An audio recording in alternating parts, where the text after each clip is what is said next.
Welcome to another epic episode of Bearwaves on Morden Radio. It's Tuesday. Welcome back. I hope you guys went on and subscribed to our YouTube channel as I told you last week, guys. I'm going to repeat it again. Hi, guys. Welcome to our YouTube channel. Please don't forget to subscribe, like, comment, and share the page. Okay, on to serious stuff. I'm your host, Tahato Munagedi, your bundle of joy. And today I have nice guests, guys. Remember last week we were talking about modern day dating, and it was just happiness and I grasping straws talking about this, living that. Today we actually have people who took our advice and went on to dating and then married. Well, I'm rolling with happiness. Happiness, hi, how are you doing?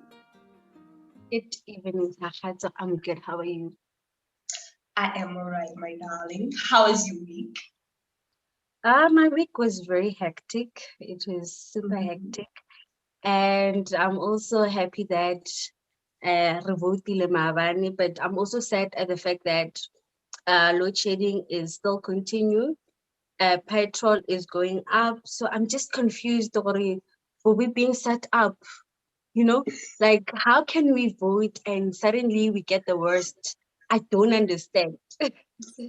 After our political debates, I came to a conclusion for as long as Kipelaka South Africa, I need to think about the government for solely 2 minutes if I want to live my best life. Like I'm offering the government 2 minutes of my time, like you're not shedding. From there on, I'm fine. Because if you think about it, you're gonna end up being depressed.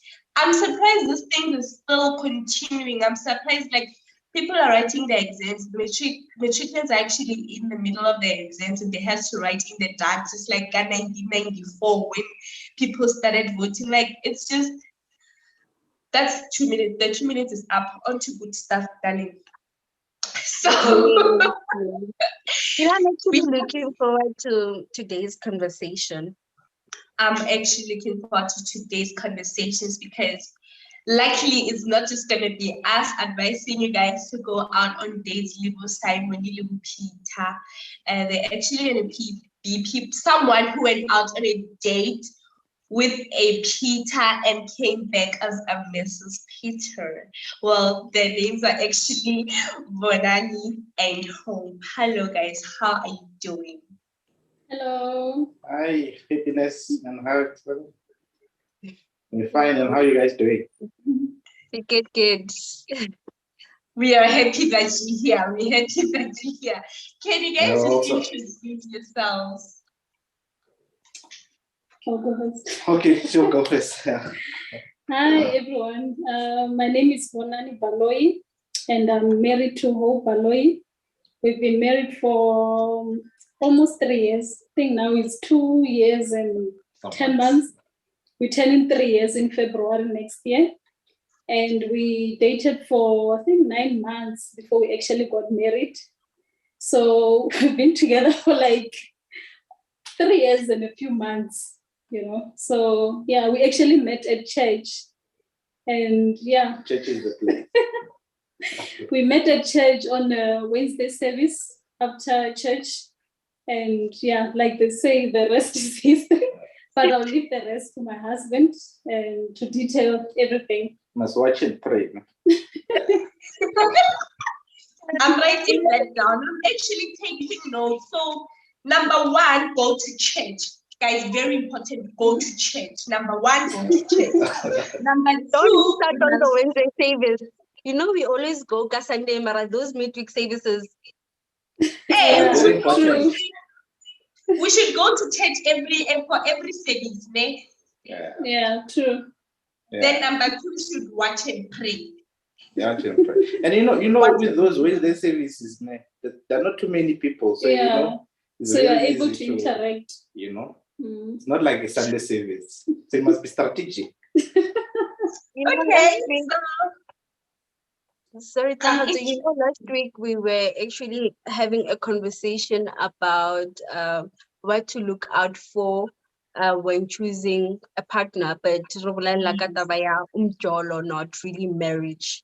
because we are still at that level, not yet there. We want that level. I was still saying before the show, Corlina, I want our next day, kita make a baby start, you know, you can go first. It's really cute. You know, love is beautiful. I love. It's just a beautiful thing to witness, you know. So I think last week, I would have said a man that quickly rushes into marriage is a red flag. You know, I would have Yeah. thought or 9 months is just too little. When did you learn? The one, you know, I just feel like 9 months is so little. Bad. I'm sure Takat has prepared those grilling questions for you. I want to know, or this, am I removing it today as a red flag and I'm putting it as a white flag? Please don't leave out any details. Thank you. I just want to know, Hori, what happened to get that one service?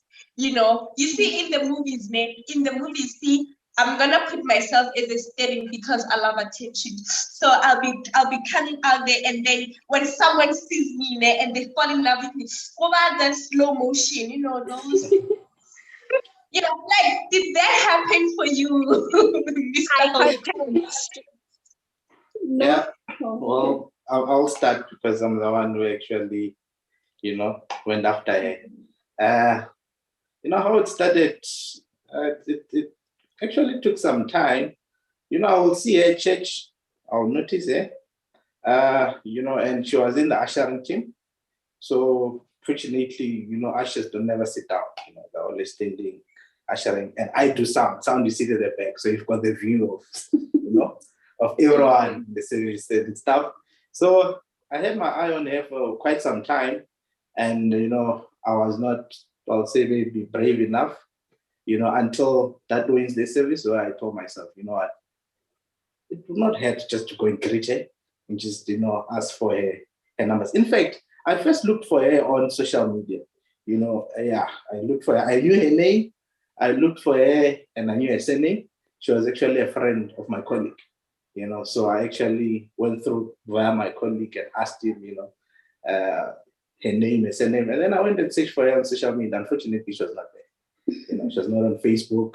She was not on Twitter. Yeah, so I had to find her. I had to talk to her. So that was the service. Then I was bold enough after church. I don't even remember the sermon that day. For obvious reasons, don't ask me. You know, yeah, after the service, you know, I then, I don't even remember whether I switched the sound or I first rushed to her and then I came back and switched the sound. But yeah. You actually rushed to me. Yeah. And then you went back to switch yeah, the because sound. she was one of those that, you know, after church, disappears, you know. So that day I had to make sure that, you know what, I have to talk to her. And then, yeah, after church, then I quickly rushed and then I greeted her. I'm sure she was shocked. And then I said, introduced myself. I asked her name. Well, I knew her name, but I mean, you just have to ask, you know, yeah, what's your name and all of that. And then because there was not much time, then I asked for her numbers. And you actually asked for the numbers the following Wednesday. Okay. The first Wednesday, you didn't ask for the number, just asked for my name and surname, and then we left. So you only asked for my number the following Wednesday service. Yeah. So yeah, that's how everything then started. And then the rest is history. You know, yeah. I want the history. Now I want the history. I'm here for the history. So, but when they ask for your numbers, the first call, let's talk about the first call. When did you decide if you're in love? Because I know the first call is probably, no, we're gonna have 5 babies, we're gonna, you know, a pink group for kings and friends. I want to know about the, like, when you realize that you're in love with Mr. Ho. Okay, after the Wednesday service, actually before he actually spoke to me, I had also noticed him because he would look my direction where I was actually ushering. So every time when I look the other side, he's actually looking at me. No, no, that's not how it is. So I would say I actually noticed him. So even when he spoke to me the first day, I knew that, you know what, this guy is actually coming to ask me out. So the first Wednesday service, when he actually spoke to me, we just spoke about general stuff. like my name, where do you work, what do you do, and all those things. And then the following Wednesday, that's when he actually asked for my number. I think you called, ne? Yeah, you called that evening. We spoke for maybe almost an hour or something. No, it wasn't an hour, but we ended up also chatting on WhatsApp. So I think as the week progressed and also the following week progressed, that's when I actually started falling in love with him because of what he will say to me and all those things, and how and how consistent he was. You know, he'll check up on me in the morning, even during the day when Good I'm at morning work. checks, eh? They're very important. And also in the evening, you'll also check up on me and all those things. And then on our first date, you know, because he was saying everything about his life, like he would tell me everything about his plans, like what he wants in the future and all those kind of things. So I felt at that moment that, you know what, he's actually serious about me, because he'll even, I remember you even shared our salary details on the first date. So I think even with that, also it was that thing, okay, this guy actually wants to plan a family with me, you know. So I actually fell in love on that first date. Actually, during the talking and also the first day. So the first date was actually just to confirm what had been happening during the week and everything. So yeah. Must mirror an asset, eh? Not a deficit. So that's about it. You know, you remind me of our conversation that we were having last week. Consistency is key. Yes. You know, consistency just makes somebody 10 times attractive. It was one of the green flags that we put there for if you want to win her or win him, be consistent. Yeah. And again, Pastor Strike, I'm sure he's watching this. When you're busy preaching there, sound, they have the view, but Asha, they're busy crashing on the sound. They don't even know the sermon. So, Pastor, I don't know. And I'm also interested about the talking phase. You did mention, Kore, you fell in love during the talking phase before you actually went on a date. What made you fall in love? Besides the consistency that you mentioned, was he a Shakespeare, or was he telling you what he's gonna shower you with money? What was he saying that made you fall in love with him? I think maybe also because he was so, like, how he actually introduced me to his family. I think it was even less than a month, né? Yeah. Less than a month of us dating. I already knew his brother, his sister, and also, okay, his parents, they knew about me before a month finished, but that I didn't met them, but I actually met the sister and also the brother. So I think with that, it confirmed to me that, you know what, it's actually serious. And the more that I saw that he was actually taking the initiative to constantly also involve me also in his family plans and everything, then that's where I actually knew that, you know what, this is the kind of guy that I actually want to marry. And also because initially, even myself, I'd already been praying for a God-fearing husband. So when he came along, you could see that he was actually being serious at church. Like he was just not coming to church just for the sake of actually coming to church, but he wanted to actually build his spiritual life. So that for me also was something that I felt, you know what, this is the kind of man that I actually would want to spend the rest of my life with. So I think that's something that actually made me to, to fall deeply in love. I'm so happy to hear all about this. Never told me all this. I thank God for this show. You've never heard about this things until today, Mr. Hope. Yeah. Well, she will tell me, but not in this, not in detail. Wow, that is guys, that is so beautiful. There's nothing.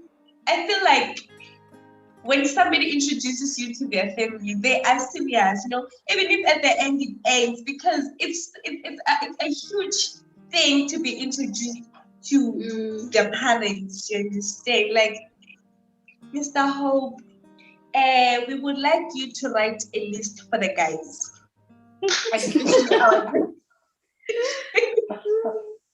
I'll try. Okay, Mr. Hope. So you've been looking at Miss Banani for quite some time. What exactly was it that made you fall in love with her? That made you like, oh yes, I'm there on the love thing. I'm doing this with her. Okay, like she also indicated, one thing I noticed about her was also consistency. From afar, she looked like that person who was very, very disciplined. She will come to church on time. She was consistent about what she was doing. I mean, she was working, like I said, I knew a bit about her through because we shared a mutual friend, So I will spy a little bit. So I knew a little bit about her that, she was a professional and she was still staying at home. And, us young ones, I mean, the moment you start working, you quickly want to get out of your parents' house and just be independent and stuff. And, for me, those smaller signs, they spoke a lot because I'll see her as one person who's very down to earth, very disciplined, and very, she looked like a family-oriented person. And for that reason, I felt, maybe, I should just try her out because she's consistent. You always see her at church, you see her on time, and she doesn't look like this kind of person. And like what I said, I looked for her on social media. What? I was shocked not to even find her. And that for me also spoke volumes to say, oh, this lady, she's like hard to get. I need to go look for her. The Bible also says, who finds a wife, I have to go and find and look for her. So with that, when I was in pursuit, and there was just so much peace in it, there was no hassle. And one of the things that I felt, I remember Pastor Strike, preached one sermon on a Sunday, and he just confirmed it it was confirmed in my heart, and then he spoke of the signs, lately we talk of red flags and whatnot. He spoke of the signs that, never ignore the signs, because the signs tell you of where you're going, where you're heading. If you're driving on the road and then the sign says there's a pothole, and then you ignore it, and then you go and hit the pothole and you have a puncture, you cannot blame the signs. You were warned, but because of ignorance. So, what? Because of the signs and the peace that I felt, I felt, this is it. There's no hassle in it. There's no stress. This is not only my own effort, but I feel this is the time, So it was confirmed. And then even when we started talking, we shared so much in common. We have the same values.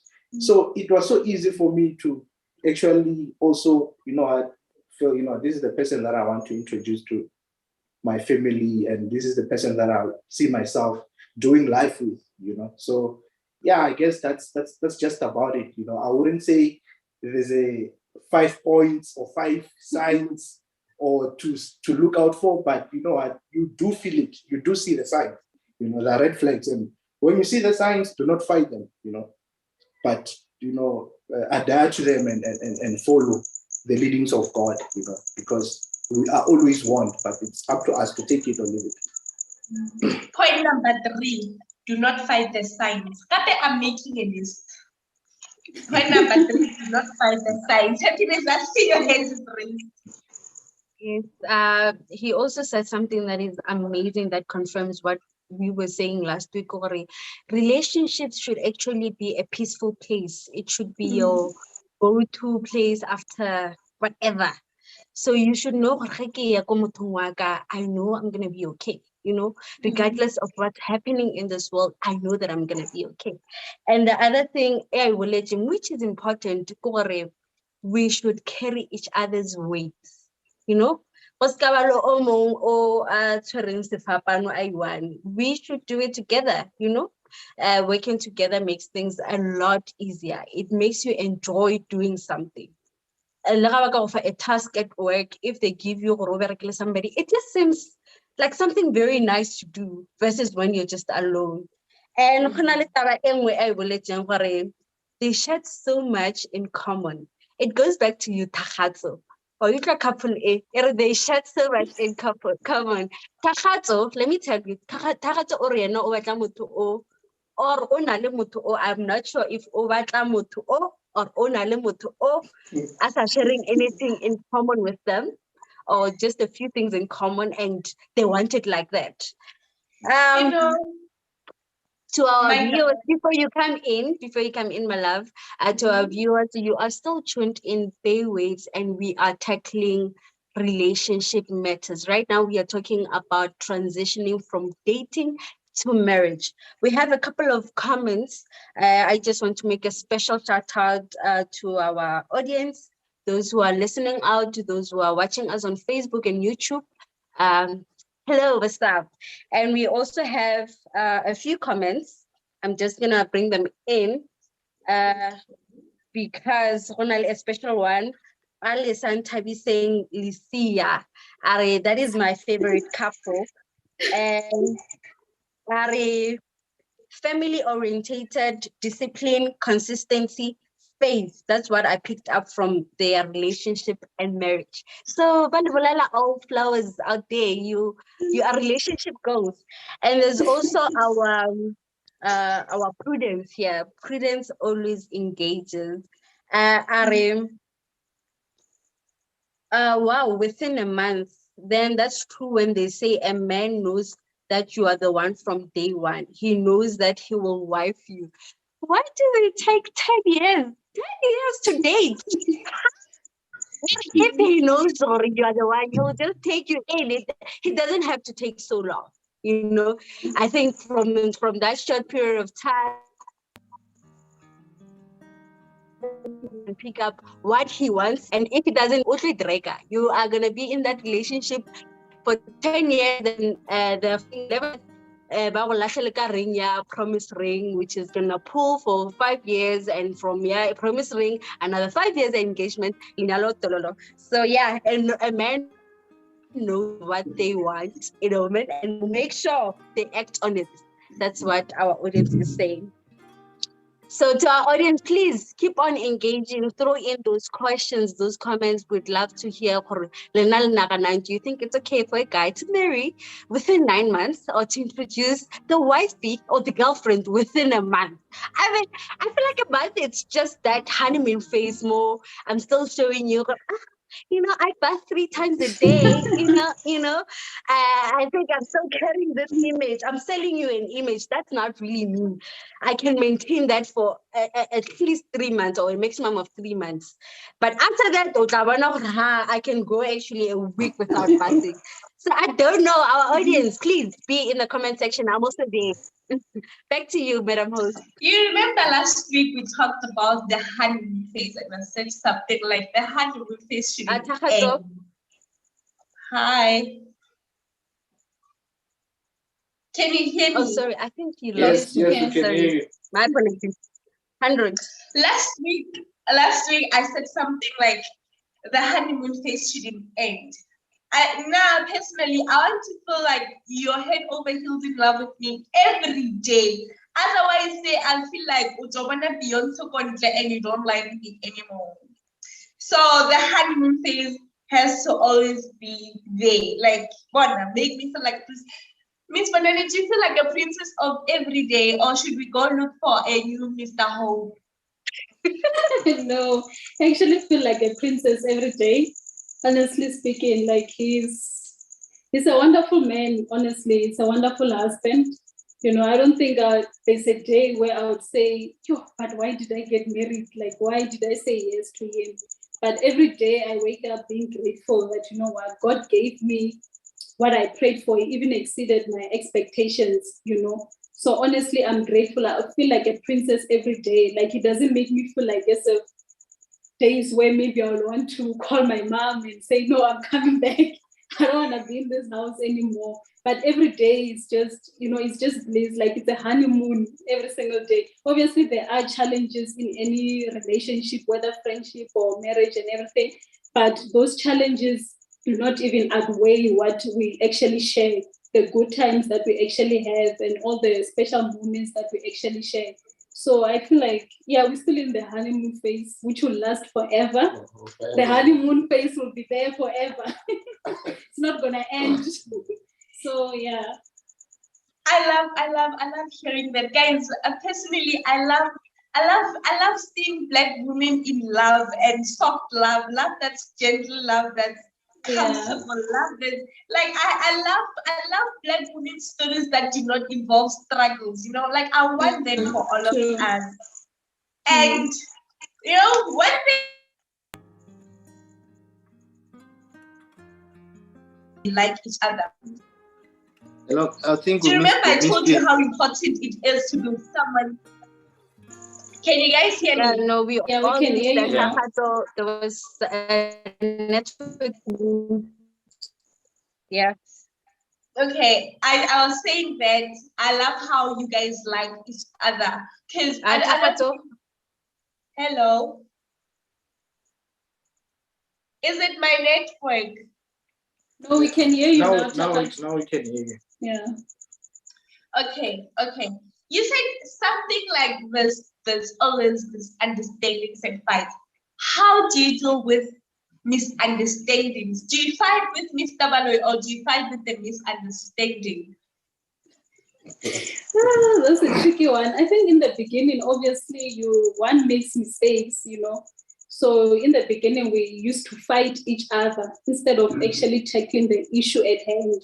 But we'll actually be attacking each other instead of just, addressing the issue. And when you start attacking each other, you actually even bring old issues. They even come into the new issue and everything like that. So, but now we've grown so much that we actually address an issue. Like if maybe he has an issue with something that I did, we'll actually sit down about it and talk about it, and we'll just bury it and not even bring it up again, So, but in the beginning, honestly speaking, it was not always the case. We'll actually fight each other, but now at least I feel like, yeah. I feel like now at least we managed to address the issue. Yeah, we actually fight. Don't take better seriously. Yeah. We just laugh about. I think before, we used to be too serious. Yeah.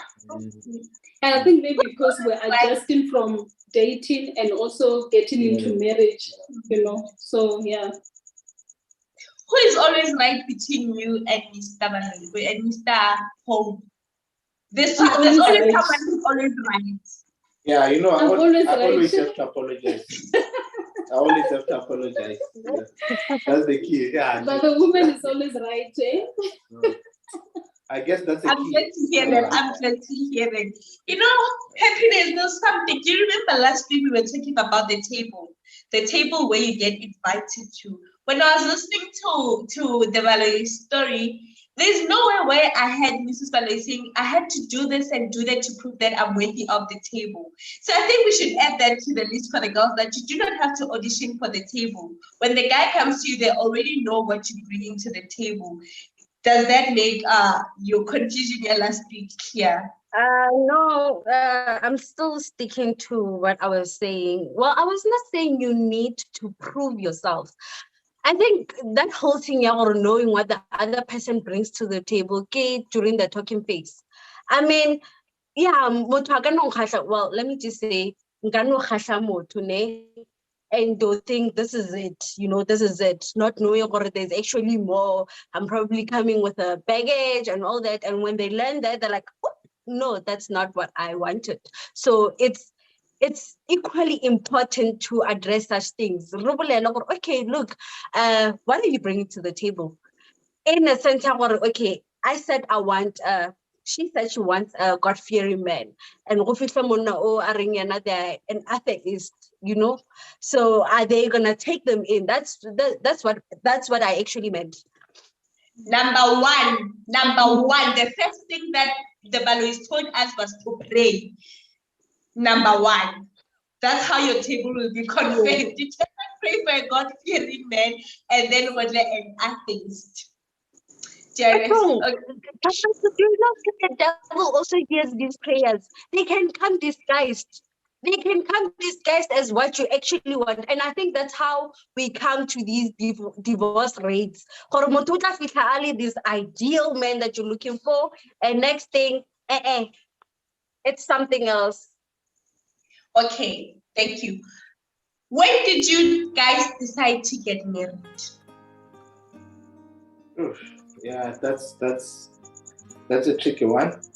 When did we decide? I think it just came natural. You know, the more you introduce your partner to your seniors, be it family, your pastors and stuff, you know, you get guidance and they teach you a lot of things about life. You know, you have people that you account to and stuff. Obviously, when we met, I think we were, what, 27? 27, Yeah, and at that time, I really wanted to get married. You know, I wanted to settle down, you know, and then when we started, and then when I started talking to her, and then I found out that, oh, she also has the same desire, you know. And the tricky part was that, you know, how does then one move forward? Or maybe it's also important for me to state this. I was also coming from, you know, another relationship that actually did not work out, you know. And because of that experience also, and because of what happened, you know, when I met her, you know, the piece, it was so different. And, you know, we're actually two people with different personalities. She's an introvert. She doesn't like to. She talks when it's necessary, and she's true. What you see is what you get. You know, she doesn't. You know, she doesn't pretend. If she doesn't like something, she doesn't like it. She tells you straight like that. So, and I'm one person who I'm outgoing. You know, sometimes I like to talk a lot and stuff. So we had different personalities, and sometimes I'll wonder, yo, how is this going to work out? But one thing that actually brought us together was our values. You know, we shared the same values, and we had peace, and we submitted under the same authority, you know, which in this case was our Lord and Savior Jesus Christ, you know. So even when we had differences, we'll always come to the common goal, which was, you know, we cannot go outside the boundaries of what our Lord and Savior, you know, requires of us. So during the process, you know, of getting to know each other and talking, I realized, you know what, there's never gonna be an amount of time which I will say, I know her, you know, because she always gonna grow. Even now, I'm still learning. I mean, when I met her, she was 27. Now she's 30. She's actually not the same as she was when she was 27. She's grown. So I'll never come to a point where I will say, I finally know my wife. You know, she's developing, she's growing every day. You know, she's studying, she's changing, encountering a lot of things. But one thing common about us is the values that we share together. So I realized from that level that, you know what, there's no formula that says, you know what, you must be with a person for 5 years, 6 years, then you will know them enough, you know, to get married. But because of the peace and the things that we shared and the signs and what we're going through advices, we realize, you know what, we are both ready to actually settle down and get married. And I can tell you, you know, it's one of the best decisions that I've ever made in my life to actually get married to her, because I think I always tell her that, you know what, ever since I married you, I've achieved a lot. You know, my life has just started progressing, you know. There's so many things that I don't think if I had married you, I'll be where I am. You know, she likes reading, she likes studying. I hate reading. Yeah, I don't like, but we push each other, you know, in everything. And when I look back, you know, I even feel like, you know, why didn't I even meet her, you know, when I just started working? Because I've progressed so much in life, you know, because of her being part of my life. So I don't even remember what was the question, but what I want to say is that, you know what, you know when the time is right. You know, you can feel it. You know, you have peace in you. And, you know, also one advice is that, you know what, let's have people that we account to, the people that we look up to, who can speak to our lives, who have walked this life, who have been, you know, who have journeyed this life. They know some of the struggles that we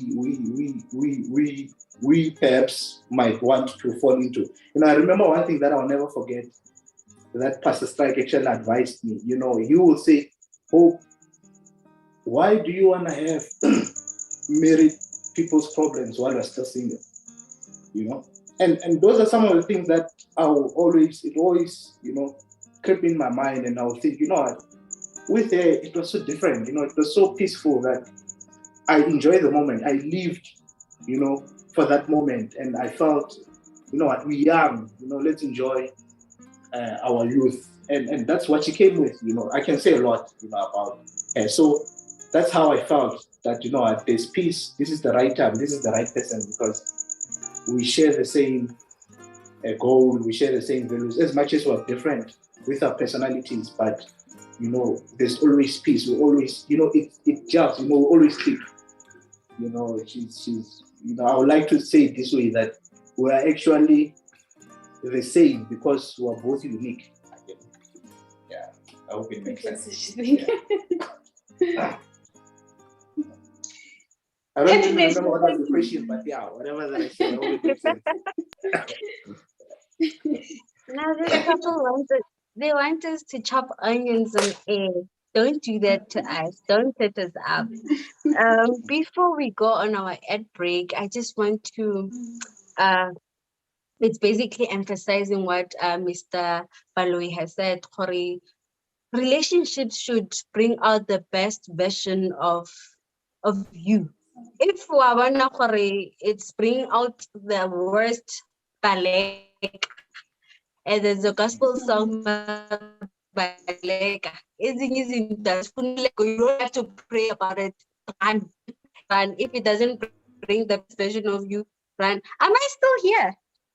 Yeah, It's just Ladies and gentlemen, right. Here it is. Streaming 24/7. 24/7. Bold Moves Radio.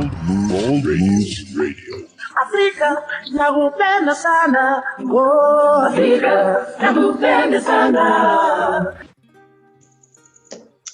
You still tuned to Bold Brooks Radio. You're watching or listening to Bayways. Today we're still talking about modern day dating. We have guests who are making us chop onions on air. They're telling us their love story. And oh my gosh, guys, I hope my one and only is listening. Cora, I'm ready. Come take me. Lila, did you see the look in Banani's eyes when they were talking about how she brings peace? We actually have somebody in the comment section. This is Lotanang Lotisi Mohoba Are. It's amazing and inspiring to see so much love in his eyes. The sound of their love in his words is that loud. Find yourself that looks at you the same way Mrs. Baloi look at her husband. Period. And I just want to share some of the comments from the floor, just a few of them, because people are really throwing roses in the comment section. Foiv, I don't know if I'm saying the name right. Foiv Makotanyani.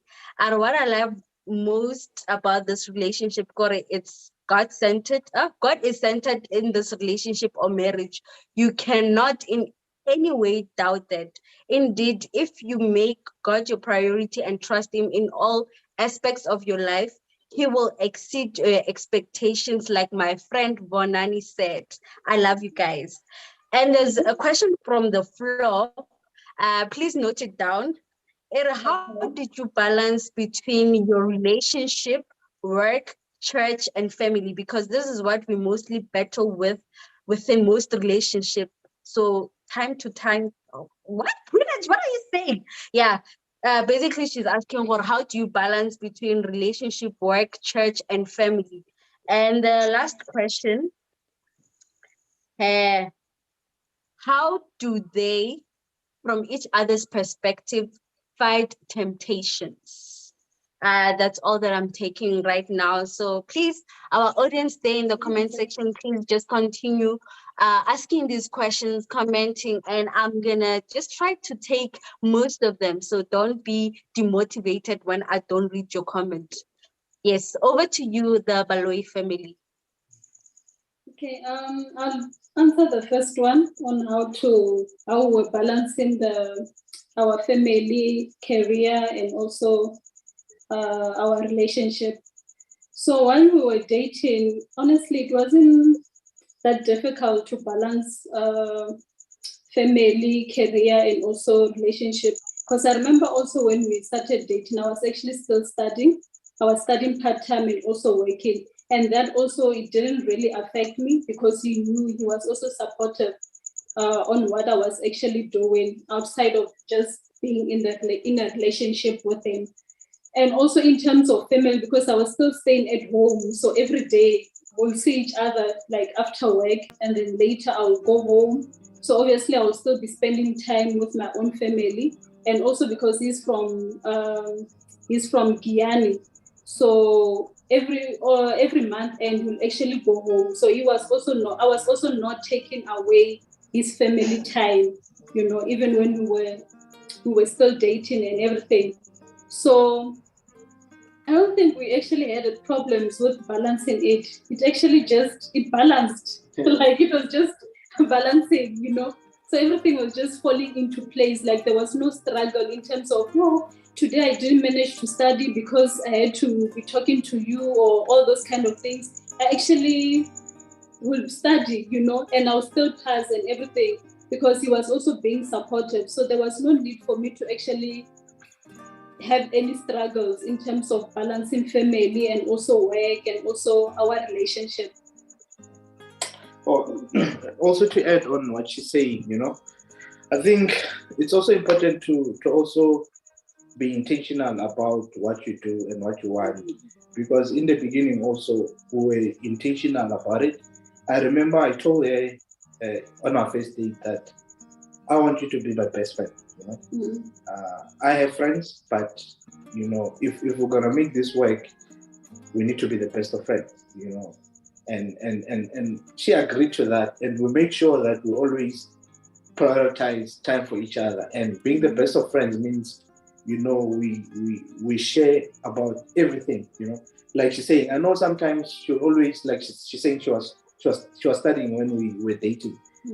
And she would get tired of just wanting to see me every day, and she'll always use that as an excuse sometimes to say, you know what, I'm studying, I have a test. And she only tells me now when I'm married to say, but sometimes when I would say I have to study and stuff, hey, I was just avoiding you. I was just, tired and just, I just want to have my alone time. But, in all is that, we're intentional about it to say, we're going to make some time for each other, and we need to work on this relationship. We need to find a way that we become the best of friends, so that we can share about everything, even the stupid thing, like now, if anything happens at work, even if it's, she knows all the jokes. That I'm sorry if some of my colleagues are watching, but she knows every joke, everything that happens.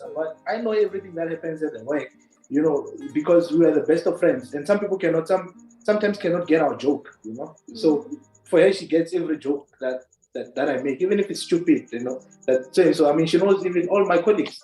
I'm sorry if they're watching, but she knows who's there, who's in my office, because I'll tell them that so did this, and then we'll laugh about it and all of that, because we are the best of friends, So yeah, and then what was and also when now that we are married, to balance family life, I think it's also still balancing, because what we do, we've taken an initiative that every month we'll make sure that we actually go home, as in like going home to Guyana, because now we live here in Polokwane, and that honestly works for us. And I know some people actually ask, hey, why are you guys always going home? And that is something that for us, it's normal, and we actually enjoy it to a point where I think last year we decided that maybe we'll also go maybe 2 times in a month, if possible, so that we can also just spend time with family. Because during the week we are also here together, and we also spend time together by also just going out, and also even at home. Even now, like during the week, we're actually together all the time. So will it be like too much for us to actually go home just for Friday and then come back on Sunday? So I think that's also one of the things that we also have in common also, so yeah. And the second question was, can you remind? The temptation part. Oh yeah, the temptation part. Temptation. All right, yeah, like I said, we need to be intentional about things that we do. I always, we've got this thing in our house, a Smalangana service that we also preach to each other. We've got time where we share. And sometimes she will tell me things that, can say that are her struggles. And sometimes I'll also share with her things that are my struggles. like perhaps being on social media, spending too much time on social media. And recently we've been, we had this thing that, we must be intentional about things that we listen to, who speaks into our life. And I was one person who used to listen to a lot of radio, and I do know that sometimes it actually will annoy her, and then we changed because I'll listen to the news, and I mean, bad news sells, you hardly hear, it's always negative stories. SAFM from morning till 4 o'clock, I was that kind of person who can listen to the radio the whole day. And then it dawned on me that, but what am I feeding myself, So, and sometimes to avoid temptation, it's not everything that is out there that is beneficial for you to know. Sometimes there are certain things that you are better off not knowing, and we had to cut off certain things like social media, and we were intentional that we're only gonna go, social media must work for us, because there are influencers out there which will follow and do all these things. They are working, they're getting paid for that. And as we follow them, some of us just follow them blindly, and we are feeding ourselves with all these things, and all of a sudden we start to develop certain characters we don't even know where they come from. But it's things that we watch, it's things that we will follow. So it's important to know your weakness. It's important to know what struggles, and we open up to each other and share that, I tend to sit a lot on Twitter and find myself just scrolling, looking at things, and all of a sudden I've spent 2 hours there. And you have to come up with a way and say, no, I'm going to stop. I'm going to cut off this. I'm only going to go on Twitter intentionally. So if I'm going to look for 1, 2, 3, and when I'm done, I'm out. And we keep each other accountable. When I see her taking too long on WhatsApp status, I'm asking you, what are you looking for? What are you doing there? And she'll be like, oh, okay, yeah, you are right. So those are some of the things that it's important to be honest with yourself and be transparent to each other. And if you have struggles, you share, and also pray for each other that, I struggle on this area, I feel like I'm wasting too much time, or I'm tempted on this area. Can you assist? Can you help? So she tells me some of her weaknesses and say, your love, I struggle on this. Can you help me? Pray for me, And when we go to prayer, I know what to pray for her. And she also knows, and also to give each other feedback to say, look, I've seen a change in your life. These days, you no longer behave like this. Even when I offend you, sometimes you actually don't even pick it up. You start to talk and encourage each other. So those are some of the things that perhaps assist us to avoid temptations, be accountable to each other, be honest to each other. Don't hide things from your partner. I am such a huge fan of your work, guys. Like, I'm a huge fan. I'm fully Glashow, guys. I love your work. I love all of it, from the bestship to being transparent to praying for each other. I love all of it. I love all of it. Sign me up. Where do I sign up? Where on Amazon do I buy this? Where? Shane, does she have this? Okay. So when you guys go home, whose home do you go to? Do you go to your home's home, or do you go to Hope's home, or do you go to Bonani's home? What happens when you go home? We go to the Balois. We go home to his house, which is also my house now, which is also my home now. So yeah, we actually go to his home. My parents actually live the site in Polokwane, so actually get to see them quite often. I love how Dr. Simon, our relationship advisor. Hello, Dr. Simon. Good evening. How are you, Doctor? I'm blessed, and how are you? We are fine, thank you. I love how you joined us at this hour, because this question is going to lead us into the conversation with you. But before we get into that, I'll just note Happiness here. Happiness? Oh yes, oh yes, oh yes. Thank you, Takhazo. I also noticed Dr. Simon here. I just want to make our guest aware that this is a guru, a whole heavyweight. He is a doctor in theology, a doctor of philosophy in Christian counseling. He is a relationship counselor, and he's radio commentator on relationships.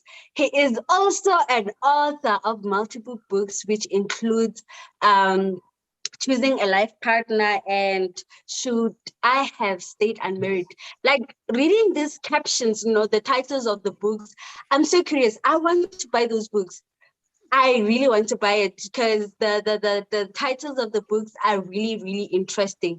And here, Mr. Dr. Simon, we have our couple, our lovely couple, Mr. and Mrs. Baloi, who are basically telling us about their relationship journey, transitioning from dating to marriage. How do they come about choosing their life partner? So I think this is the best topic for you. We are going to use their expertise as well as their experience to just form at least the formula. We know there's no like a given formula for these love matters, but we can have something by the end of this show. Welcome, Dr. Simon. How are you? No, thank you very much for welcoming me. So I am blessed. I really think it's a rare opportunity that one finds to be able to address these very emotional topics. So I look forward to interact with you. I can see Hope and Bonani Baloi there. Hello, Doctor. Sitting next to each other. And to our audience out there, please make sure this is the good doctor here that we've been talking about since last week. Throw in those questions. Shoot him if you need to shoot him. This is your opportunity. You get to talk to him live, and he needs to respond to all these questions that you'll be sending. So please make sure that you engage. Don't forget to share the live video on Facebook, also on YouTube. This is Bay Waves, and we are always here every Tuesday at 7 p.m. Over to you, Takato. So I wanted to ask our couple, what changed from you guys dating and then getting into marriage? What did you used to do in your dating life that you're not doing in your marriage life? Yeah, that's quite a difficult one. I would like to answer it in this way, that there's actually more that we're doing now than what we never did when we're dating.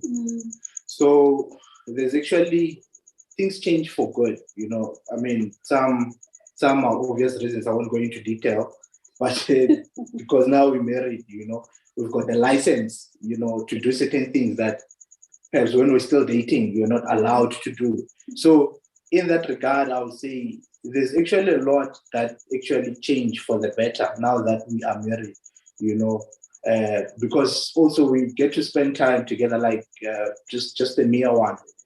She indicated that she was working, she was still staying at home, and we want to spend time together. I mean, she'll always come, and after a certain time, she had to go home, and because she was still living under her parents' house, there were certain times that she will not, come back at, because she was still living under her parents' house. So, but now that we're married, I mean, we can be wherever, at any time we want.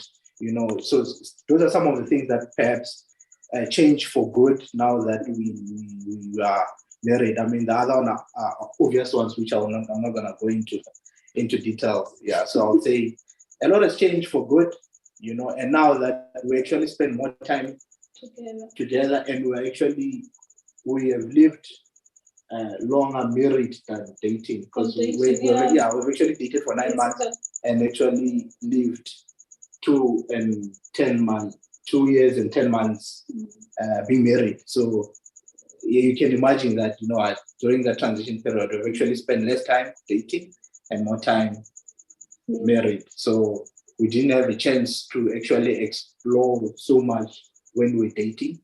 We're actually starting to explore a lot now that we are married. Your hand is raised. Yes, I just want to go back to my couple, my lovely couple here, that this is a youth show. So I did say, do not censor anything. So if it's whatever, we want to hear or whatever, what license are you talking about? What is that thing that you say you were not permitted to do before marriage? What is it? I want to know about it. And I'm sure our audience want to know about it. We want to know about everything. Do not censor any information. If it is sex, please say it out loud. We do acknowledge that you're Christians, but the word sex is not a sin. Saying it out, it's not a sin. We need more education about it. And I think as Christians, we need to engage more about such conversations because check out the youth cooking. They are not talking about it. They little temptations, they just think, maybe I'm probably the one who's experiencing them alone and this makes me a sinner. No, we need to engage in such conversations as Christians. Or, okay, no, we were actually tempted to sleep together, but we didn't. Oh, we did because, Mr.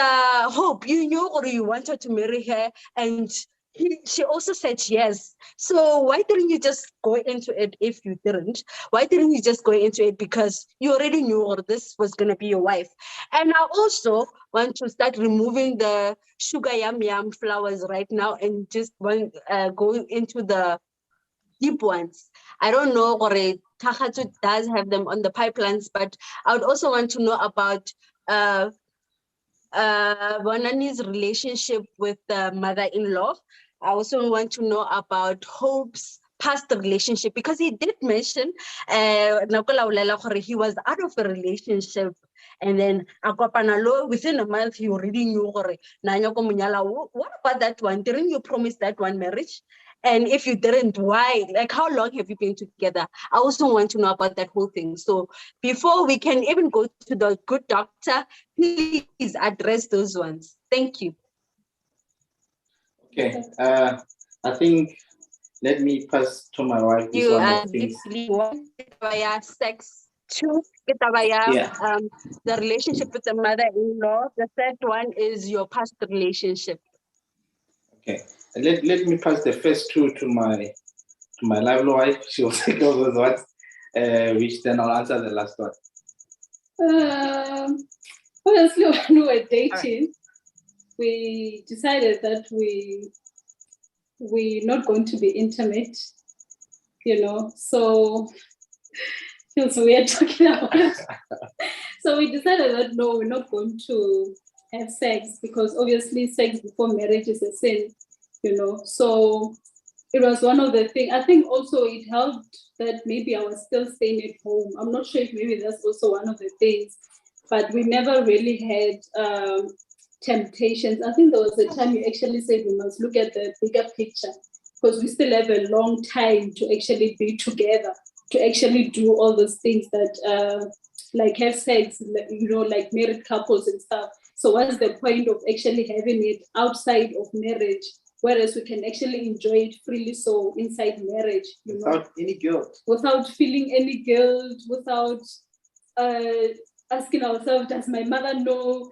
Does my sister know? My brother know? Or whatever, So, we waited, and it was one of the best decisions that we actually made. And I think also maybe even with the teachings that we also get at church, it's also one of the things that actually helped us. And we also had a couple who we also looked up to, who are also in the same church with us. So it was also one of the things that also motivated us to actually wait for us to actually be intimate when we actually get married instead of outside marriage. And then also the relationship with my mother-in-law, actually I won't call her mother-in-law, I'll say mother-in-law. Our relationship is good, honestly speaking. So far, I haven't had any issues. I haven't had an issue where I'll come home from Guyana and be like, yo, love, your mother did this and what. No, we actually never had such issues because honestly, he comes from actually a good family, if I have to say that. Like his parents are so loving and also his siblings. So I actually never had an issue where I would actually even cry and say, you know what, I don't like how they spoke to me. I don't like what they did and all those kind of things, So the relationship is actually good because we even call each other now and then to just greet each other, even when we don't have anything to say to each other. It's just that thing of my mother-in-law will actually call me to say, oh, how are you doing? How is the weather that side? And all those kind of things. I think it's also evident that our relationship is good because of the number of times that we actually go home we actually go home a lot, which is also evident to show that, we actually, there's no issues with the in-laws or anything like that. So, yeah. Yeah, I think also, just maybe to add on what you're saying, it's also how I've seen her. She's a very loving and a very family-oriented person. Most times I'll be the one to say, what, we're tired. Let's not go. And she'll be like, no, let's go, and all of this. And I think from that aspect, that's why everybody actually received her with warm hands, and because she's just this loving person that even when she's offended, or there are certain things that perhaps maybe will offend her, she doesn't. I think she's so mature. Sometimes I feel like she's more mature than me, because I'm very reactionary. I do things immediately. If there's something that I don't wait.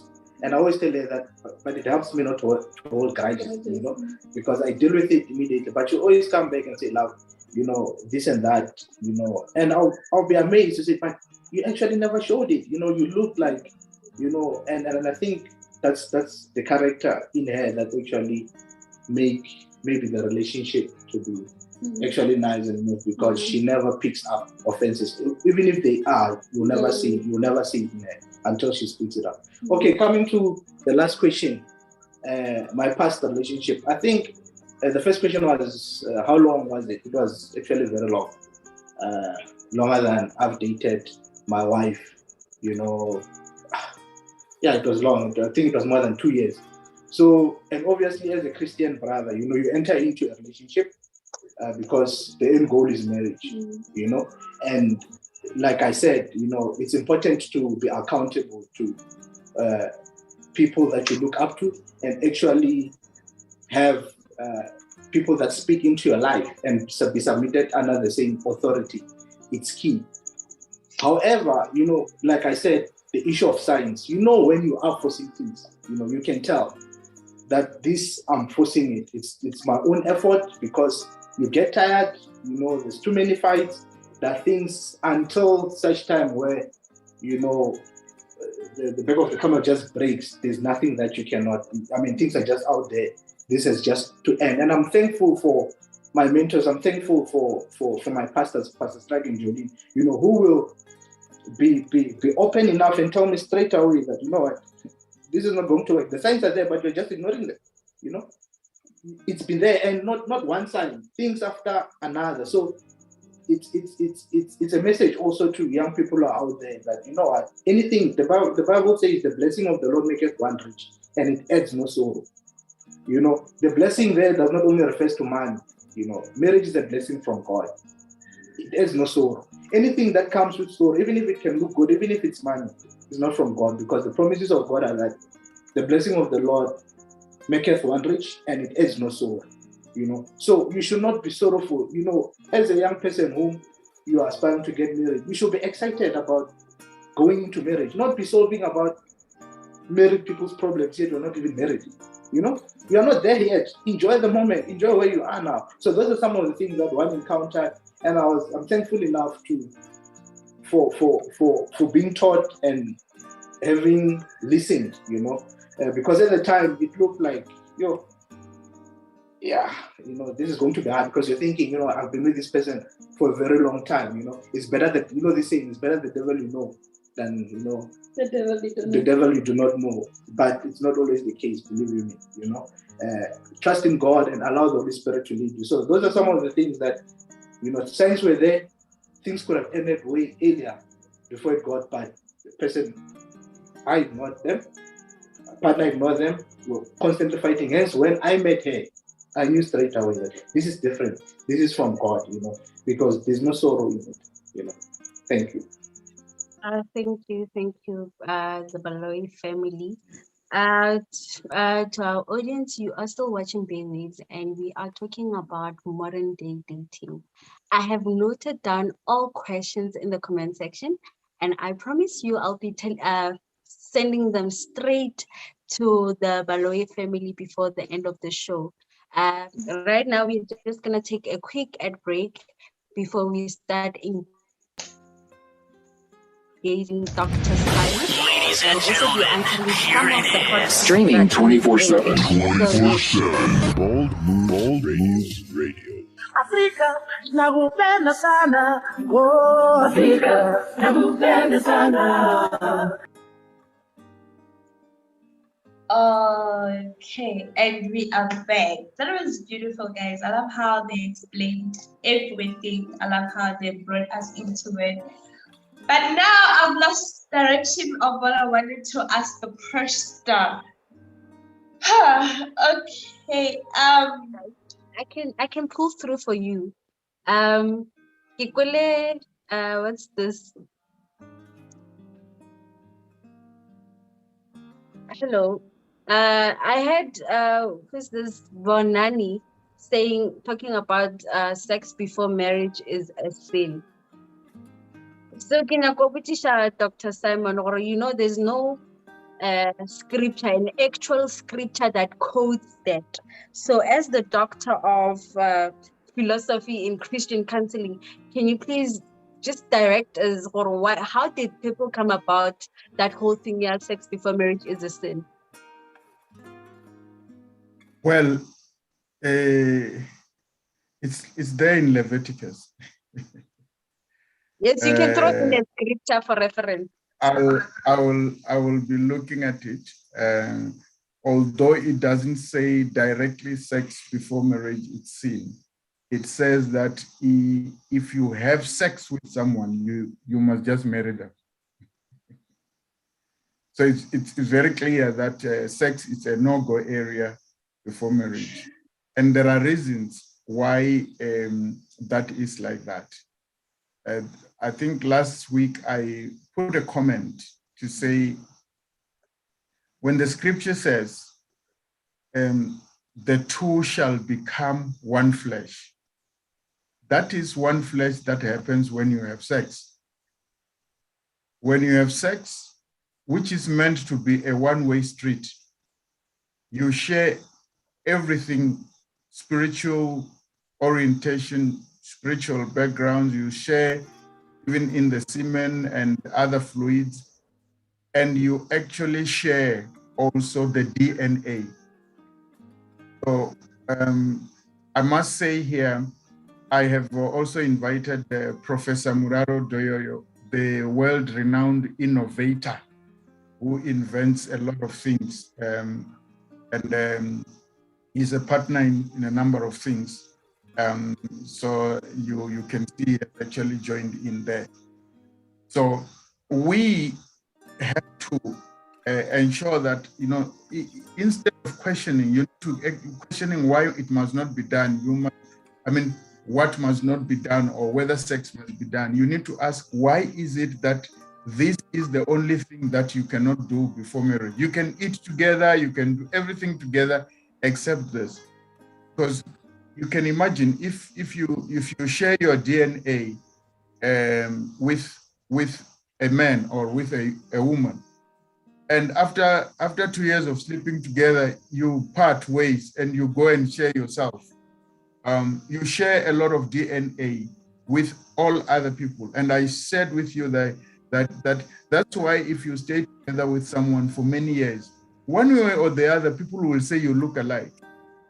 I think your brother and sister there, Hope and Wanani, will share with you that the more they stay together, people say they look alike, and it's true because the body changes in that way. So that is the reason why there are some kids who are born and a woman doesn't know which one is really which one the baby or the girl the offspring looks like.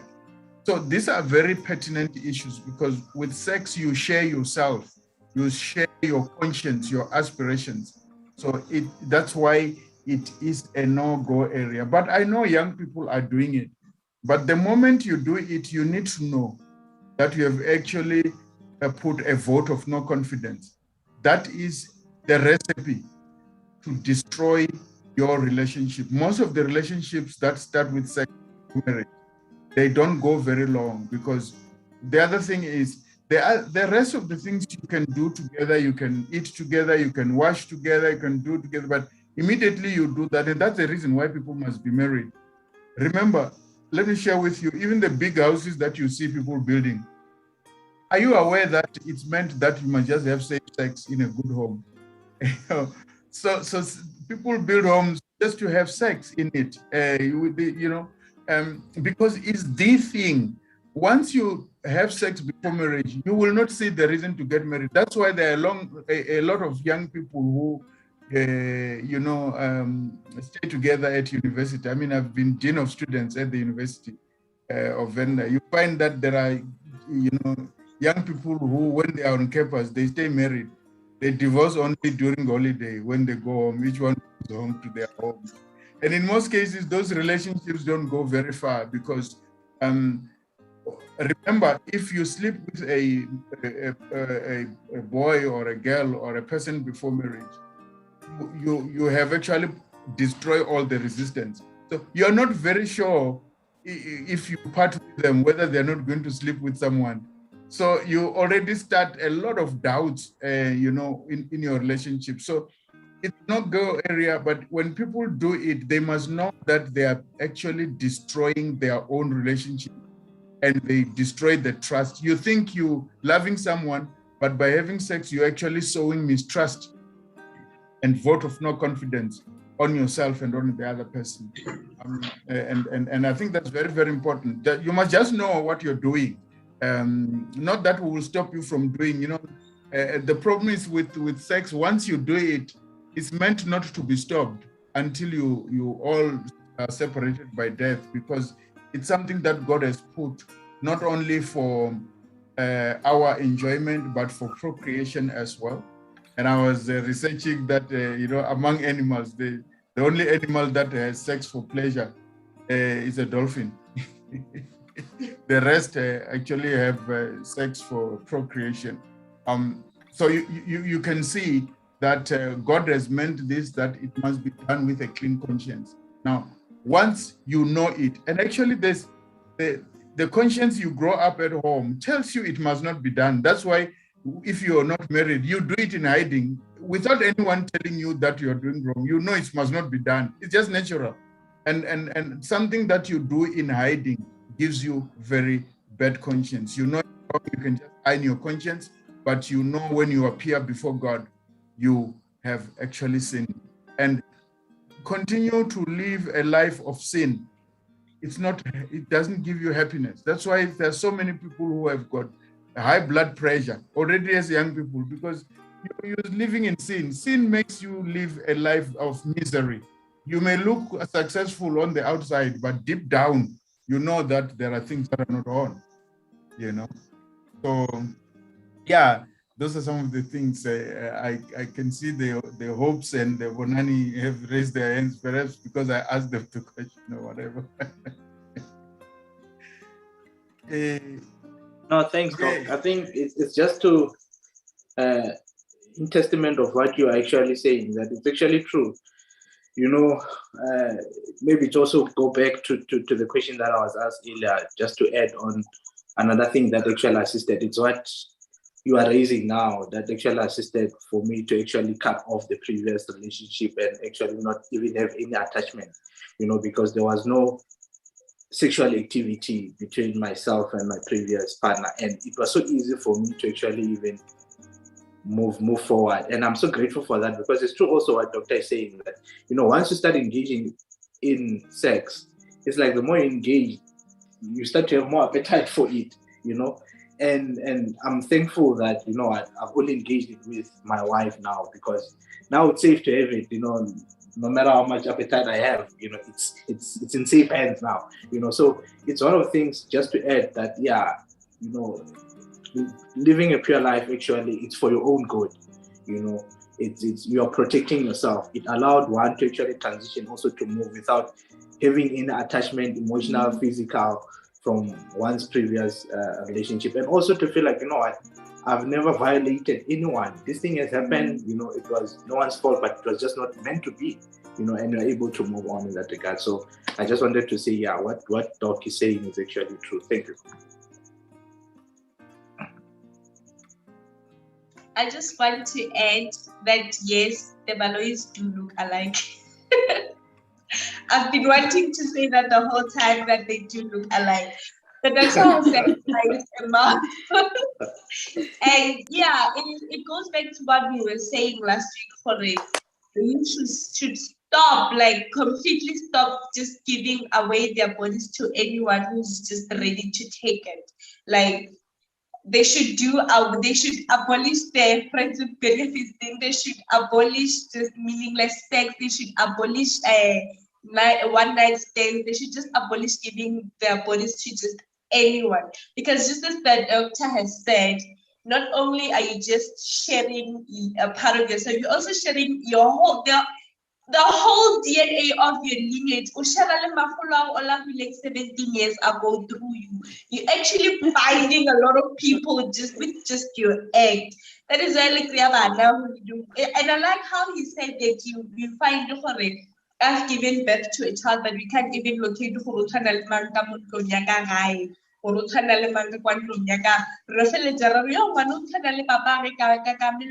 when it's actually just nothing. So yeah, that's actually a great advice to the youth.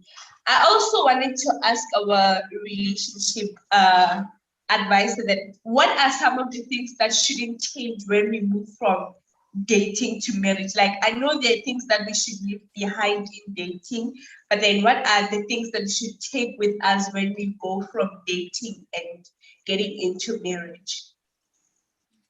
Thanks very much.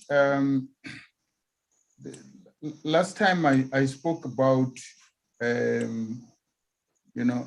telling each other the truth. There are quite a lot of people who get into marriage without telling each other the truth about who they are.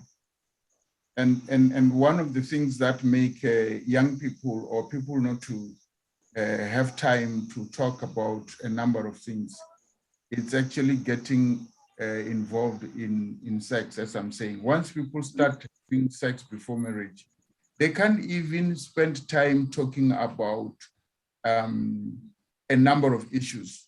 So you need to tell the truth about each other. What is it that you must talk about? Talk about your weaknesses. Talk about your strength. Talk about things that you found in life. One of the things that I've realized as I do, marriage intervention or what we call, marriage counseling when people are having a crisis. It's people saying they don't spend time with one another. And when I ask people, what do you mean? They say, no, he doesn't spend time with me, And I have always asked, have you to take an interest in the other person's interest? Because one of the things is, there's a noise somewhere there from someone. How do you spend time together? I spoke about telling the truth. Now I'm talking about spending time. What is the formula of spending time together?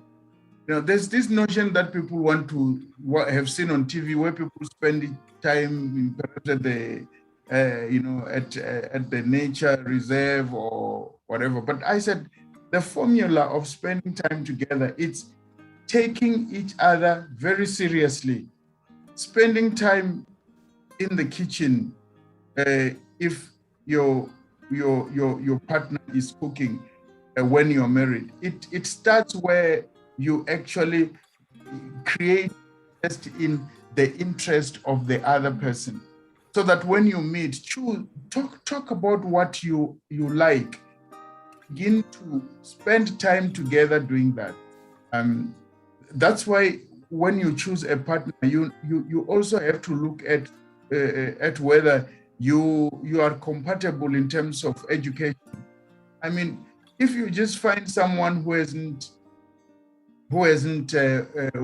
actually an area of interest in geology, and then you fall in love with someone who is in the marine business, who spend time mostly in the sea, and the other one spends time mostly in the mine. You need to generate an interest in to what happens in the marine world, so that you go and spend time there, take an interest in what the other person does, and let the other person also take interest in what happens in the mining, so that you are able to share, to have a lot of things to share. So that you don't have to create a special moment to say this is the moment to spend time together. Every moment you need to take an interest, so that will help you, so that if someone is married and they are now working in the garden and they are cutting grass, if the lady or wife is not doing anything that needs separation, take an interest in what is doing in the garden, take an interest in what she's doing in the kitchen, take an interest in looking at how she irons. So there must not be this fictitious thing to say you will spend time together, create time somewhere there. You must create time to spend together in the interest of whatever you're doing. So you'll find that you really have a lot of time together. There must not be time spent together watching TV only you're watching time. You're spending time. Actually, I've shared with some people to say, by the way, you need to be very careful about television because every 30 minutes you spend on watching television, it's equal to 3 hours of your brain working. So that's why many people who spend time watching TV, you will actually, after 1.5 hours of watching TV, you will not even finish watching that. You will be asleep because just 30 minutes means 3 hours of your brain working. 30 minutes is another 3 hours. So 1.5 hours is actually equal to 9 hours of working with your brain. So you must be careful as to whether you want to spend time doing that, whether you want to spend time on a number of activities. The other thing that I have also realized is, take an interest in the other person's development. I've seen people who told me that it seems as if women who are successful in education are those who are unmarried. Immediately when they get married, they no longer go to study. And women who are single are the ones who are studying a lot. And for me, it has to do with whether when you look at the development of your partner, you are encouraged by it. If your wife is good at studies and she's doing very well, encourage her to do that. Don't look at her as a threat. So take an interest and encourage development. Encourage each other to develop in the areas that they were not developing in. So a true relationship must assist your partner to achieve their ultimate goals in life. A love relationship must not be an impediment to development, to education, to research. Rather, whoever is doing research, the partner must take an interest in that research and make it an interest of yours, so that no one must feel alone just because they decided to study. They can't walk a long journey because you're not studying. So I think that's where you find that there's so many workplace relationships, even when people are married, because this woman finds another man at work taking an interest in her research. And when she goes home, the husband says, yeah, I can see you're spending time in these things of your education. So he actually makes her feel so bad about being educated. And that's why she will find a partner at work who she will spend time with, because they're able to discuss ideas. And then it starts workplace relationship, extramarital relationships. It's an issue of whether people have mastered the skill on how to spend time together and how to talk about everything from A to Z, even talking about how you think you will respond to sex. And when I'm saying that, you need to develop a way of also talking about this untalked about. Talk about sex. Talk about if you are hypersexual, or you may not know perhaps before you get involved, but those of you who know, you know that you have an interest, you know, sex and all these things. But one of the things that is very, very, dangerous is for people not to talk about their sexual, what I call dreams and aspiration. I know that most men are hooked in pornography, and I think we'll need to talk about it very openly, because that is one doorway which can destroy a lot of relationships. Because unless you actually are agreeing that you're going to find videos and other material that will be teaching you towards your marriage. When I do marriage preparation, I always leave the last chapter to a day or 3 days before the wedding, where I open up all these things and so that you can talk about it. When I take couples, when I take couples on a number of workshops, there are times where I would teach them about sex, because people usually don't talk about it, and I would give them time to go and do practicals, and then come back to me to tell me how they experience one another. And in that way, you teach this area which looks like taboo. It's not taboo. It's something that we must talk about. And when you talk about it, you must actually agree. Someone was asking me, how then do you stop from sex before marriage? I said, no, it's so easy. You actually tell each other. You tell each other and you say, I so and so will not sleep with you before I marry you. Not that you will not feel like having it another day, but you must have a principle to say we're not going to do it. So develop interest outside the bedroom. Don't spend time there, so that you spend time exploring a number of things. Get each other's interest and all that. Now, I have also said that we need to talk about the sport. We need to actually talk about things that we can play, together. Talk about the meals that you like. And I know, when I spend some time with men, they are always, complaining that women like food that men don't want. And sometimes men compromise. African men always want to eat at Lisenke, even at the funeral or the weddings. They just like pap and simple place. And women would go all the way to make a plate colorful. You need, as a man, to tell the woman you love what you want to eat. Don't say, I'm just eating it because she prepared. No, you must prepare yourself and say, this is what I like, this is what I don't like. And then you agree on those things, so that talk about these very petty issues that look like they are nothing. But I can see a hand from Happiness there. Perhaps she wants to say something.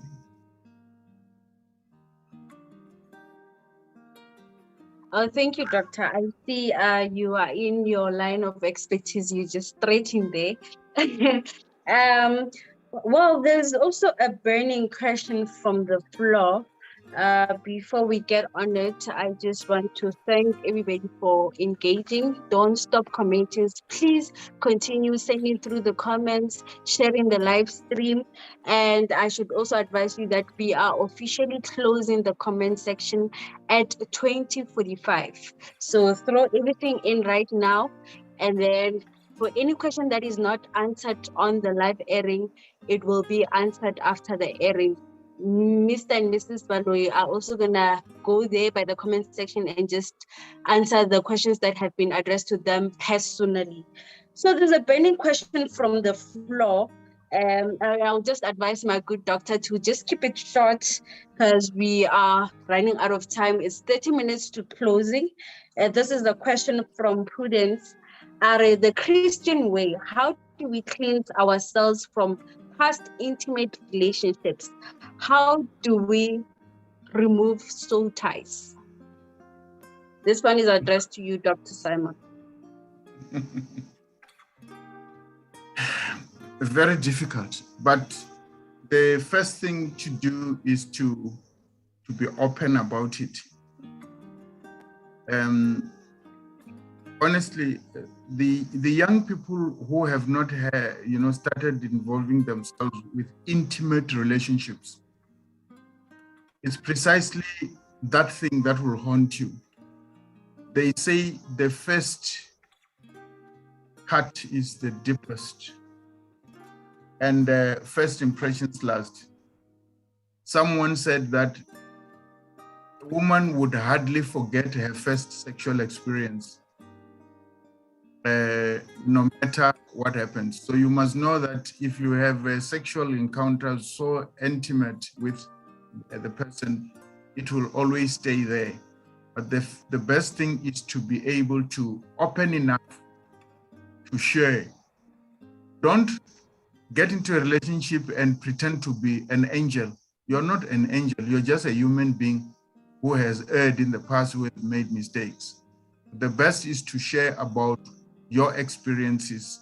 Say, look, I was involved in this relationship and we got very intimate. And when you actually break an intimate relationship, you also get hurt in the process. So that is the hurt that must be discussed and be shared.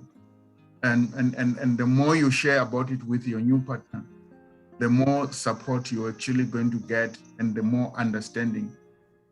Because one of the things that if you don't share, when you get married, you will be wanting to catch up where you ended in that intimate relationship. And you may find that you're getting married to someone who doesn't know how to do it. Some of us, when we were growing up, we were not exposed to material. We did not even know what part of a girl you have to open up to have sex because we were not exposed. and yet you find that there are girls who are already experienced in it. And if you are experienced, don't be shy to say, I've had an experience in this, so that you overcome the anxiety. You will not, if you don't share, you will think that you're not pleasing him. You don't even know whether he's getting enough satisfaction or not. So talk about this. That's the best way to actually overcome the past intimate relationships.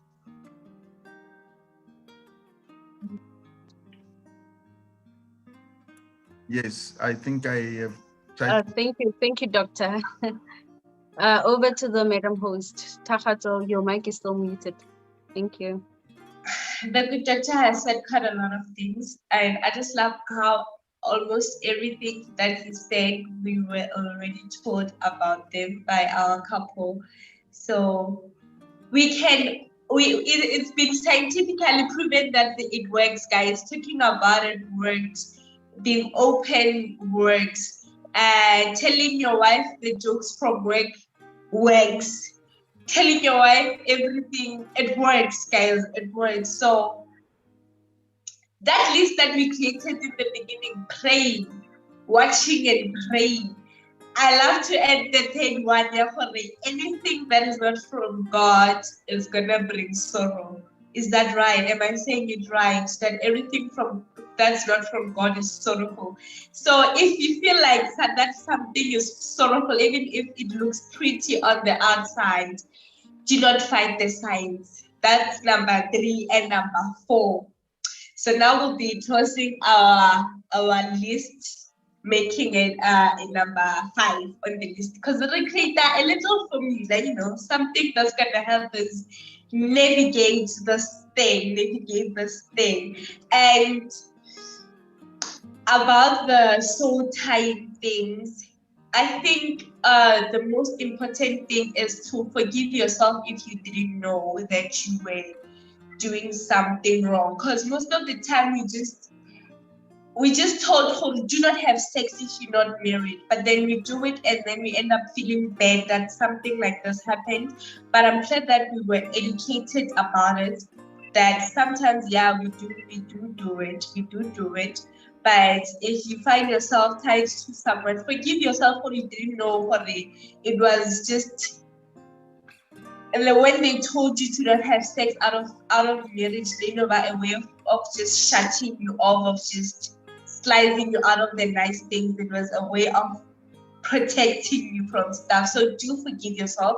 I'm a huge fan of forgiveness. So do forgive yourself for not knowing. Do forgive yourself for getting yourself involved in things you did not understand.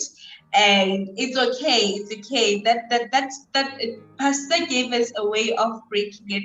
That time will break and you will be okay. Then you will move forward with knowledge. We learn along the way.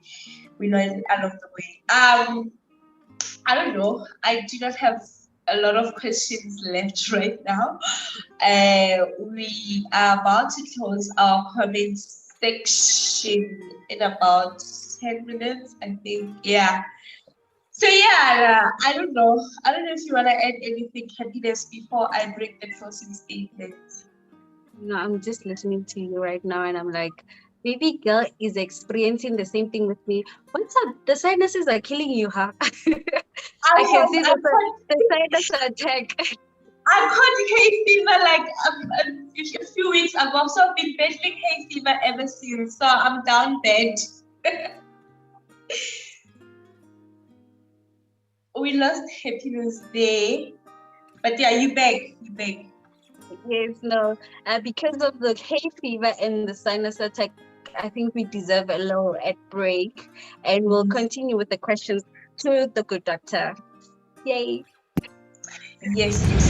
Ladies and gentlemen, here it is. Streaming 24/7. 24/7. Bold Moves Radio. Afrika nakupenda sana, oh Afrika nakupenda sana.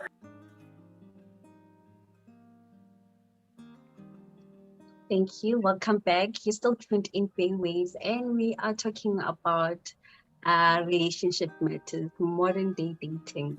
And right now we do have Dr. Simon Nadohe that has graced us with his presence in the show. He's actually a relationship counselor. He is an author of multiple books, including Should I Have Stayed Unmarried and Choosing a Life Now, which is something that I want to address right now. Doctor, in just a few words, should I stay unmarried? I'm not yet married, so should I stay unmarried? Well, you just reminded me of that book that I wrote. Trying to address couples. There is a very wrong notion today that if you are a man and you're working, you can stay single. It's fine. You can just get a woman who will keep you company, and when you have had enough of her, you will pass. There's some women who think if you are a professional woman, you can be a single parent. As long as if you want to have children, you can just find a sperm donor who gives you a sperm, and then you will see what to do, because otherwise you are able to fend for your children. No, people shouldn't stay unmarried.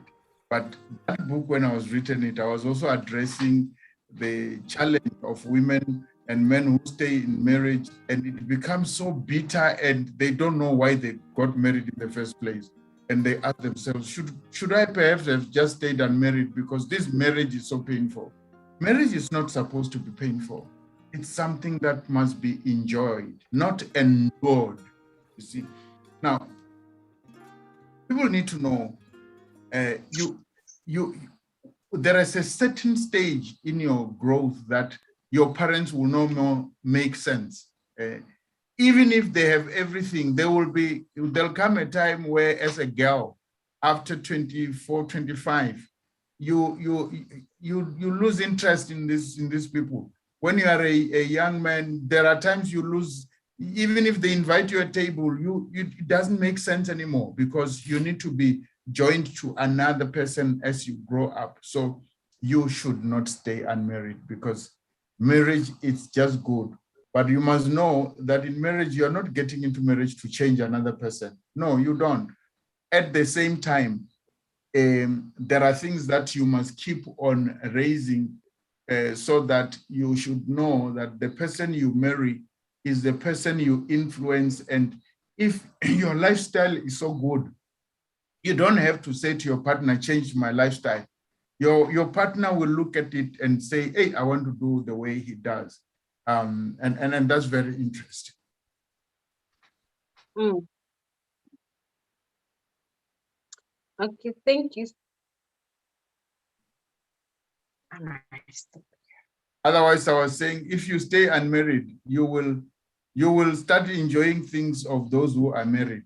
Remember, I said to you, there are things that you will not resist. The more if you want to stay unmarried, then stay without a partner. But once you have a partner, the question is, people always ask, how long should I date? I don't know whether that was answered. That is a very burning question. And I've always said, in the book, Choosing Your Life Partner, I've always addressed and say, there is no formula of how long you should actually be dating, but it depends on your maturity. There are some people who meet this month, and in 3 months' time, they have studied one another, they've seen one another, they have grown up in one group or whatever. But it depends on how ready people are. There are times where people just meet and all of a sudden someone gets a scholarship and the other one has a prospect of getting a scholarship to go somewhere else.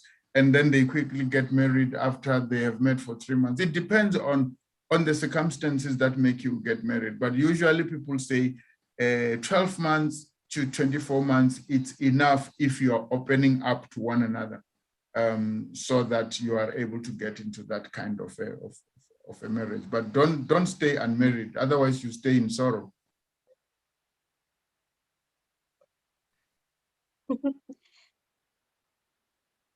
Thank you, Doctor. I don't know if my line is back, but I'm currently having network glitches on my side. Pagato, can you hear me on your side? Yes, your line is back, my darling. All right, thank you so much. We have a few comments from the floor.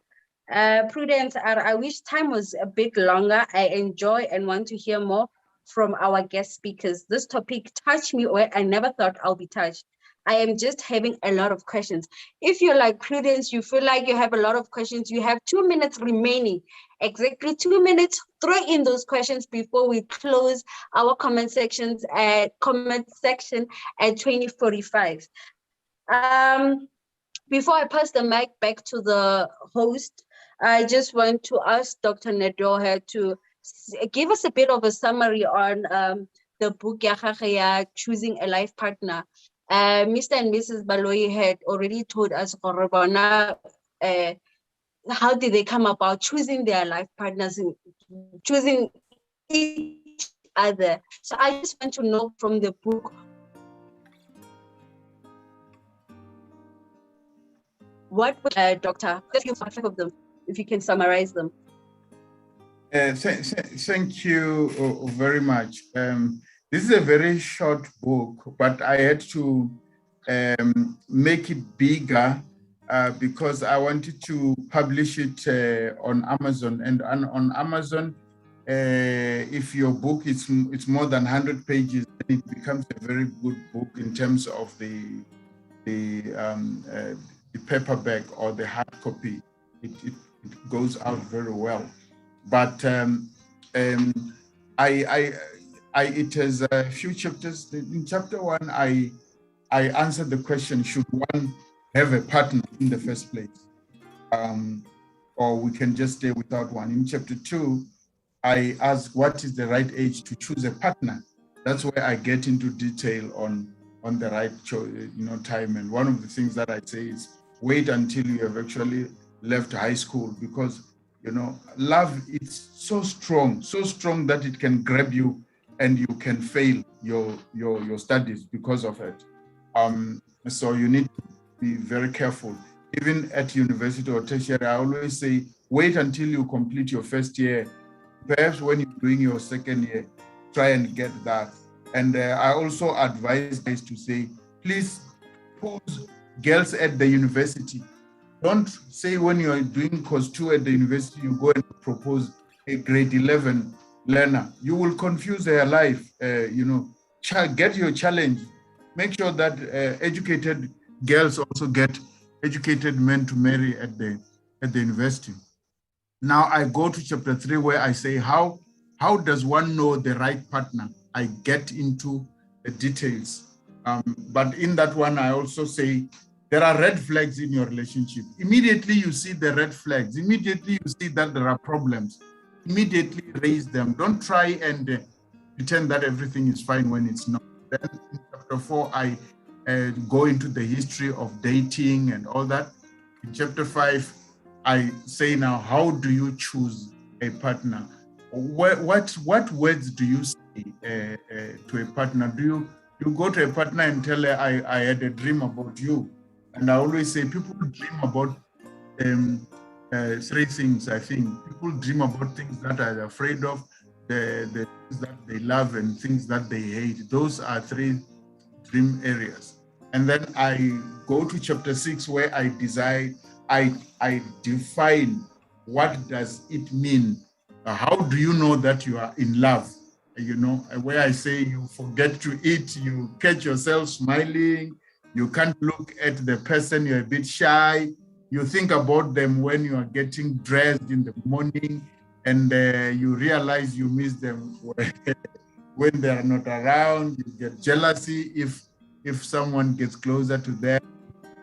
And sometimes you picture yourself having children with them and all that. And then chapter 7, I look at the real courtship and marriage, and I go into deeper things of defining even lobola. What is it? Should lobola be there? And then what is a wedding? Why are people not getting married? Because immediately when they think about marriage, they think about its celebration. So there are many people, and I define the wedding and a wedding ceremony. These are 2 different things, because I actually go into saying most of the people don't have a celebration on the day when they graduate. The day of graduation and celebrating your graduation, they are 2 different things. You can get married without spending money and then go and celebrate it even a year later when you have enough money. But in African communities, usually the day you get married, they want to throw a feast. And then there are many people who can't get married because they don't have money for the feast. And then the last chapter is just really conclusion. So I think I've just read enough appetite on the book.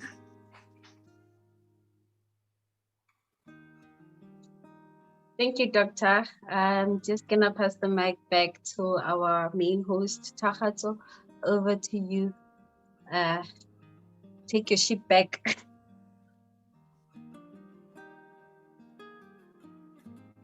Your mic is still muted, Takatso. Oh, okay. We left those 10 minutes to closing. I'll just give our couple 5 minutes to throw in their closing statement. They can share the time. Okay, thank you. I think, yeah, we're learning a lot also from Dr. You know, it's quite enlightening what is, you know, as he has shared. You know, would love to have let him go on and on.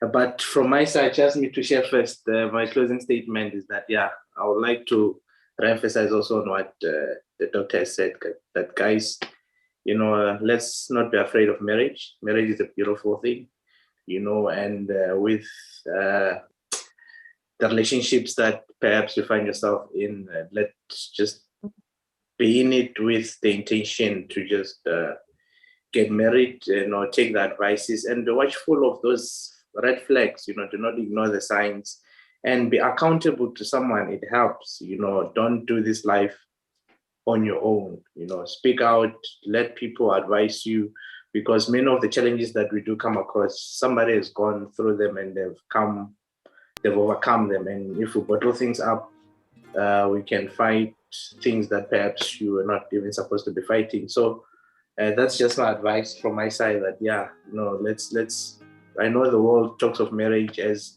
maybe an outdated thing and stuff, but it's a beautiful thing. It comes with blessings. I myself am a testimony of that, that after getting married to my wife, I've seen my life, getting better. And if I was to do it again, I was still gonna marry her. That's again and again. So yeah, thank you so much, guys. Right. I don't have much to say. All I'll say is thank you for giving us this opportunity to share about our dating and also marriage. And also would like to comment on what the good doctor said about TV. That was, we didn't know that actually, we thought maybe watching TV sometimes like together is actually spending time together. But now today we actually learned that it's actually you're actually not spending time together. Rather do something like maybe cooking together or taking a walk together or playing like sports or anything like that. So that was actually also eye-opening. And also just to say to also the young girls that, don't let people pressurize you into getting married. When I was still single, a lot of people would be like, "Oh, but you're always with your mother. How are you going to get married?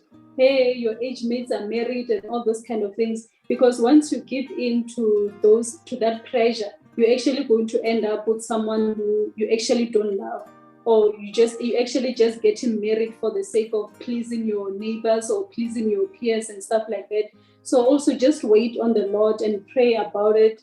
And while you are praying, like my husband said, that you must pray and also be watching. Don't just pray and close your eyes, but pray and also open your eyes, And most importantly, also just don't give in to the pressure of society that you're supposed to be married at 25, you're supposed to have children at 27 or 28 or whatever. God has plans for everybody's life. And someone who got married at 25 doesn't necessarily mean that you must also get married at 25. You might actually get married at 30, and that is still fine. It's still marriage after all, Whether you got married at 25 and 30, it doesn't mean that the other one is married and the other one is not married. The fact is you're still going to be married. So yeah, that's all that I will say. And also thank you to the good doctor. I think we must also get his books because he was really speaking, some of the things that he was saying was really eye-opening for us. And thank you so much, doctor. And when she's talking about her spending too much time with her mother, actually that day when I actually talked to her the first time, she was actually with her mother. So yeah, just the two. Yeah. Thank you guys. You've been great hosts. Thank you. Thank you so much for your wise words. Dr. People need your book. Where can they find you? Where can they find your books? Well, I deposed all my books on Amazon.com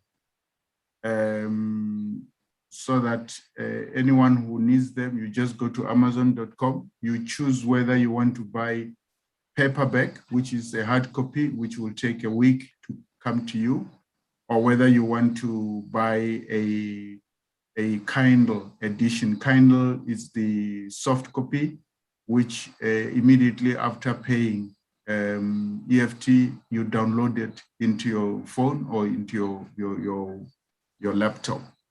But the final two things that I wanted to talk about is just in closing, I think we will need to actually get some time. It's handling finances. Who keeps the money in a relationship, in a marriage? Where does it start? It's very, very important that such things should be spoken about, because many people fight over this commodity called money. But we will need to create time to talk about this, because I always say to people, marriage is an institution that survives with money. Now, the question is, who is the treasurer? Who controls this money? So, and in most cases, I said to some men, the day I lost control of my money, that's when I took the second card of my account and gave it to my wife to say, this is your card for my account. And many people will say, don't do that. What if she spends it? No, women don't do it. Once you trust it and trust them with that. And I'm telling you, that's a joyous thing. But you need to know that that can also be very dangerous, because you need to get the intention of someone when they get into the relationship. It gets Our doctor here is leaving us with a really proper question that needs to be revisited. We will get to that. The very last thing is marriage contracts. You know, I tell people that marriage is the only institution where you get in through the exit door. That makes it 2 questions to get to follow up on. Happiness, your closing statements. There was actually a question from the floor of Shabaru, whose money pays the bills? Do you advise on joint accounts? And I think it is very important to continue with these questions. Maybe extend the show with approval of the money, the production team, about it, because right now we're talking about transitioning from dating to marriage. So I feel like we need to go deep into marriage. Require more the facts, the finances, and that whole long list. And I also just want to say thank you to Mr. and Mrs. Baloyi for sharing your love journey with us. God bless your marriage. And Dr. Simon for pouring your knowledge, your wisdom on us. We really appreciate it. And I just want to say thank you again, a big, big thank you to our audience. Today marks exactly 2 months since we are here, and I don't think we would have continued without your support. So thank you so much. Thank you for sharing our posters. Thank you for sharing the live airing. Thank you for engaging, for commenting, for liking. We really, really love you and appreciate you. And just my piece of advice while we're still talking about dating affairs, I just want to say, love yourself. It is very important to love yourself before you can demand love from outside. Start by dating yourself, spoil yourself, appreciate yourself. Then once you've achieved all of that, then you can start demanding it from outside. So that's it from me to you. Good night. I love you. Well, good night to all of you. I am at your service. If you need me next week, if you need me week after next or whatever, because I really think I must discuss about these 2 issues that I raised when I ended. Thank you very much, Dr. Simon. From me, remember to pray, remember to watch and pray, attend those church services, attend those weddings. You never know where you're going to find the love of your life, guys. So pray and remember that anything that's from God is nice, it's peaceful, it's glitter and gold. And if your relationship, did you guys notice how Mr. Hope was emphasizing on how his wife brought peace into his life? If the person that you have in your life is not bringing peace, we told you last week, they are not good for you. From me, guys, thank you for tuning in. We're doing this again next week, Tuesday, 7 p.m. We on Bayways. Bye. Thank you. Bye-bye. Bye. Good night. Bye. Bye, everyone. Thank you. All right. Let me, from the technical desk, quickly chip in. Happy Takatso, you are welcome. You can extend it to next week. Yay! So we're here again next week, 7 p.m. We will be back. We'll be still talking marriage. We'll be talking finances. We'll be talking strictly marriage. So do come with your questions. Do come with everything that you need to know about dating and marriage. We'll be here with the same people, I hope, at 7 p.m. This is me, Tahat saying good night. Good night. Thank you. Thank you, everyone. Bye. This is Bold News Radio. streaming 24/7. 24/7. Say Africa, say Africa, say Africa. Boldly breaking barriers and limitations.